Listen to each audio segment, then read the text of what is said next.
perfect murder weapon because it worked so slowly. You would take it and at first no symptoms at all. And then a few days later, just like you were, feeling the flu and not feeling good, and then all of a sudden severe pain would set in, and then eventually there would be respiratory and nervous system failure, and you would die weeks later. But the death was inevitable as soon as you took the drink. As soon as we drink from the cup of failure is not an option in life. I cannot fail. I cannot face failure. I cannot deal with it. I must succeed no matter what. The moment we embrace that mindset, we have drunk from a cup that releases toxins into our spirit that give rise to behaviors that will eventually kill off our futures, our dreams, and our potential. Failure is inevitable, but it won't kill you. Believing you can't fail, that will. I got a question for you. What is it about failure that is so scary? What is it? I mean, what is it that failure is? Or what is it that failure says? Or what is it that failure does that is absolutely so frightening to us that we can't bear the thought of failing at anything? What is it? I took some time in the last few weeks to ponder that question. Why is failure so scary? Why is it scary to me? Maybe if I could figure out why it was scary to me, I could maybe figure out why it might be scary for you too. And for me anyway, it just boiled down to a couple of things. And the first is this. We think that if we fail at something, then this is really skipping ahead. This is what I want right here. That if we fail at something, then we're a failure. That's the first scary thing. If we fail at something, we're a failure. If I fail, I'm no good. If I fail, I'm defective. If I fail, there is something wrong with me. I am a loser. And who wants to walk around wearing that label, right?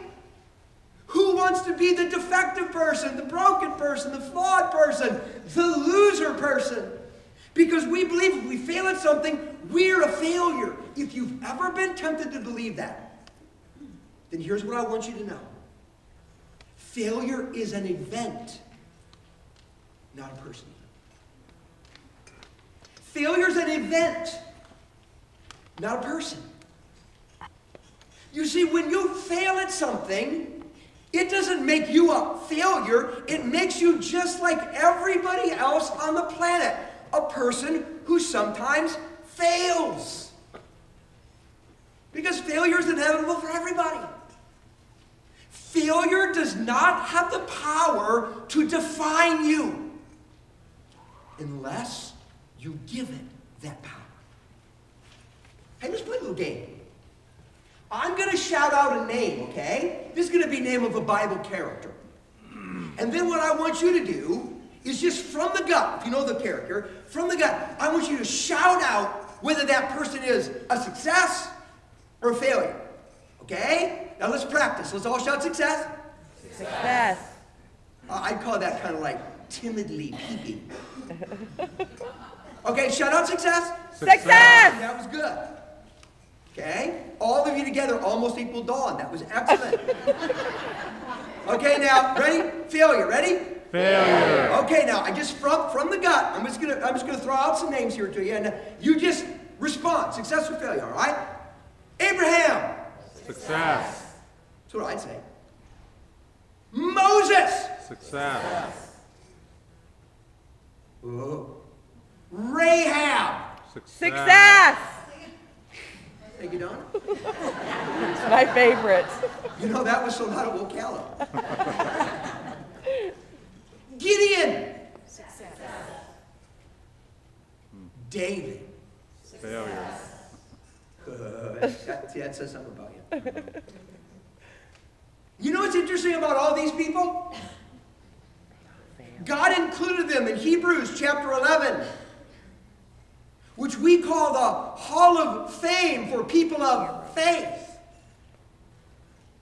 It's individuals that God decided anyway ought to be included on the success list of those who knew him and lived their lives in a substantial way. So if you yelled out success, God says, I agree. I thought they were so successful, I put them right there in the Hall of Heroes. People who lived by faith and impacted the world. Abraham, the guy who had sex with his wife's servant and had an illegitimate child. Moses, the guy who committed manslaughter in a fit of rage and then ran from God for 40 years. Rahab, a prostitute. Gideon, the coward, so afraid of the adversary that he hid at night to do his work.